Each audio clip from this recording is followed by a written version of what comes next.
Warning: this content may be upsetting or disturbing to some audiences. You can buy everything that's for sale: hunting humans, eating humans, torturing humans. What conspiracy theories do you think are too logical to ignore? Google Maps only asks you for feedback on its navigation when it knows it did a good job. I use navigation all the time, and I find that when it gets me to the destination on time or earlier than predicted, I get a notification asking to rate the trip. But if it gets me there after it originally estimated, I never get that notification. Most CEOs and politicians are psychopaths. There's a book by the journalist Jon Ronson called The Psychopath Test. In it he discusses how the rate of psychopathy is roughly 4 times higher in CEOs than it is in the regular public. Certain qualities of psychopaths can sometimes lead to a successful business life, it would seem. Things like a lack of empathy, so they can make cuts and layoffs where other people might ride down a sinking ship off a company. Being a psychopath doesn't make anyone a serial killer, so it was kind of off topic for me to bring it up here. Maybe something like 1% of the general population has psychopathic traits, whereas with CEOs it's 4%. A lot of the other traits were less sinister, being charming, and having multiple marriages, for example. I don't want to portray it some shocking indictment of capitalism because that's a disingenuous interpretation of the book. It deals with a lot of facets of psychopathy, and how's it diagnosed and a ton of stuff. But a good portion of the book digs into whether or not psychopathy makes someone a more successful CEO or politician. Anyway, damn good read. I'm a big Jon Ronson fan. His other TED Talk was about public shaming, another good watch that details a story from another book of his. Secret societies definitely exist. These societies exist, but not necessarily in the structured way we'd like to think. People like to hang out with people who do similar things as they do. If you're a rich dude who likes talking about Fortune 500 companies, vacations all over the world, and has the money to play golf at country clubs all the time, then you're not likely going to have much in common with some dude who works in a factory. These guys hang out with each other, and just like any other group of friends, you try to help out your buddies. It's just that unfortunately these guys wield so much more power than your average Joe. It's what makes Trump's whole thing about Mar-a-Lago so disgusting. He knows how the game works, and he knows that if he holds his power meetings there, then more rich people will hang out there to be his buddy. It's bad enough that the rich have exclusive access to powerful people, but now Trump is profiting off of it. David Miscavige, the chairman of the Church of Scientology, definitely murdered his wife and is getting off scot-free for it. Him and his wife got into a pretty heated argument in 2007, and she hasn't been seen since. Lawyers hired by David claim she is still alive and devotes 100% of her time to work at the Church of Scientology, which is why she hasn't been seen since August 2007. In 2013, a former member of the church had filed a missing person report that was closed after a few officers had spoken and seen Mrs. Miscavige, even though there's no evidence whatsoever of this meeting. All missing persons reports now are turned down since this investigation is forever closed. There are theories that many famous female stars who were blacklisted, Megan Fox is a good example, were blacklisted because they refused to sleep with directors and producers for quite a bunch of movies after calling Michael Bay a Nazi or something like that. Also, Courtney Love openly dropped a hint in a 2005 interview of what was going on with Harvey Weinstein's parties in an interview. Obviously nobody took her seriously because by then quite a bunch of people already hated her. I took a Lyft in New York City and chatted the driver, a smart young guy with a Spanish accent. The conversation took a fast and fun dive into conspiracies. At the time, the Pizzagate theory was everywhere and he asked me about it. I said the story itself was too stupid to be true as is, but I thought it was possible somewhere in the political world there was a child trafficking ring. Then he proceeds to tell me about Haiti, where he's from. That he grew up afraid of vans or big cars. All of the kids he grew up with knew at least one kid who disappeared forever in a van. That as kids they knew they were being targeted, and that worst of all, no one seemed to care because nothing happened. I was horrified but glad he told me. I believe him.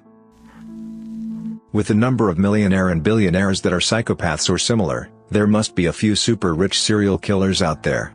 By extension, there must be people making money supplying victims in the same way Epstein was supplying girls to the wealthy who wanted to scratch an itch. With the money, power and influence would come governments and intelligence agencies willing to overlook or cover up terrible actions for leverage. I mean, we already know for a fact that doing it with small children is a popular pastime for people who are so wealthy that their money has made them numb to all normal human experiences. If violating little kids is what it takes for them to feel something, it's not a small jump to simply killing people. It makes sense that to become a billionaire, you have to completely F over so many people, that by the time you achieve it, you'll be so emotionally numb and paranoid that even with all that money, you'll have trouble finding anything to spend it on that actually excites you. Someone replied, I've worked for super rich psychopaths. They find ways to do heinous acts but not be seen as heinous. Example, one became a deputy sheriff so they could do ride-alongs once a week. I was called to pack a bag for them and found a service weapon. When they noticed me using a t-shirt to pick it up, they just laughed and admitted they were only doing it so they could shoot people without it being illegal. I laughed and said, pretty sure it's still illegal. They laughed louder and said, no, it's not. Like someone else said, when you can buy everything that's for sale, you start buying everything that's not for sale. Hunting humans, eating humans, torturing humans. All things I truly believe many people want to do but would never admit. Some people can afford a world where they don't have to care what others think. The worst thing you can imagine has been done many times. There is a giant money laundering cycle driven by the sale of paintings. It's just a piece of canvas with some paint on it. I may understand some people would be willing to buy paintings from the Renaissance, but modern art is definitely a huge money laundering instrument. Don't want to file taxes on $400,000 private purchases from someone for something illegal? Not a problem. Here's a painting that you can say is worth $400,000 in a completely subjective manner, with the true item you want thrown in for free. Bingo. Jamie Lynn Spears, Miranda Cosgrove, Victoria Justice, etc. were forced to sleep with by Dan Schneider. Nickelodeon let him get away with a lot. There's so many feet jokes in all those shows. A lot of the interviews with those cast members get really awkward when they're around Dan. If you got to pursue your dream career when you really wanted it, wouldn't you do just about anything? If you made Dan Schneider mad, your career would be ruined and your dreams would be over. If anyone is interested, some podcasters by Revenge of the Sis have done extensive reporting on Schneider and his alleged abuses. I recommend their show in general, but they go in depth on the topic in a few different YouTube episodes. The Denver Airport Theory. I mean, the capstone of the building literally has the Freemason logo on it. There's some weird-ass apocalypse murals on the walls, the runways look like a swastika, and there's a 50-foot-tall horse statue with red glowing eyes. Building the airport cost $3 billion more than expected, and the labor was piecemealed out through countless contractors, so nobody who built it knows the full scope of it. Oh, and that 50-foot-tall horse statue with red glowing eyes killed its creator. Denver Airport is a weird place. Someone replied, I have a buddy who did work at DIA. He confirmed the whole underground thing goes way underground. He was let in an elevator with security and was escorted to a massive underground space, wasn't able to leave without security escorts, that whole thing. Plus DIA was one of the largest earth-moving projects, at least in Colorado. I'm sure there's a stat somewhere for that, and they moved way more ground than seemed necessary. DIA's been undergoing renovations lately, and the marketing pokes fun at the conspiracy theories. It's quite funny actually. Blucifer, the demon horse, did kill its creator, but he's still Denver's favorite red-eyed demon horse. The Allies certainly knew about the Holocaust long before April/May 1945, they never just happened upon the camps as they were defeating Nazi Germany. This begs the question on why they never lifted a finger to stop the importations, destroy the rail lines to the camps, etc., but they never did despite them knowing what was going on. Someone replied, there's a Holocaust happening in China against Muslims and we're not doing anything. Why do people still think that governments care about human rights, etc.? That's all just a club to beat their opponents with. Same with companies who talk about how anti-racist or pro-LGBTQ they are. They don't actually care about being woke. It's about widening their prospective customers and encouraging people to repeat business. They follow social trends, nothing more. That civilizations have risen and fallen far earlier than we currently are aware. And that ancient civilizations were way more capable than we give them credit for. Perhaps more intelligent than we give them credit for, but it's really hard to hide some markers of advanced civilization like mass steel production. We're not any smarter, we just have more shoulders of giants to stand on. Saw a whole documentary on this about out-of-place artifacts. Basically artifacts that date back so old or are so strange they blow all history books out of the water. Two specific ones I remember was a hammer found in England with a fossilized hilt and a head of iron dating back millions of years. Also they found a gear made of aluminum in Siberia that was literally like 100 million years old. basically implying that some ancient societies have made it to a semi-modern state. That or time travel is real. Anyways, most scientists threw them out at credible. I'm skeptical, but it's still cool to think and definitely possible considering how quickly humans got to this point, relative to how long life's been on Earth. Both the media and governments are manipulated by corporations. Governments are not self-interested entities, in the West. They are composed of a revolving door of shills, who get their payout not by increasing government revenue, but by reducing it by way of corporate tax breaks, and getting their payouts in the form of future business interest, speaking gigs, board positions, etc. Journalism has been used this way frequently throughout history for many reasons. Napoleon Bonaparte wasn't short, Doc was paid to say vaccines cause autism, and Hitler used propaganda to promote his cause, just to name a few. I strongly believe that sensationalist news articles are designed to divide the people so we don't look more deeply into the goings-on of our own government. I saw once that the Titanic that sank wasn't actually the Titanic but a very convoluted plan to cash out insurance from the damaged RMS Olympic. And that the Titanic retired in April 1935 under the name of RMS Olympic. It kinda makes sense, had pictures of the hull and some signature features that made it very convincing. 9/11 was allowed to happen so the government could go ahead with political agendas that would have been very unpopular otherwise. There were all kinds of advanced warnings that an attack was imminent, yet they were ignored. The attack allowed for the invasion and never-ending occupation of the Middle East, as well as the Patriot Act that allows for increased spying by the government, and was passed only about a month after 9/11. U.S. intelligence conducting organized blackmail operations out of Epstein's Island.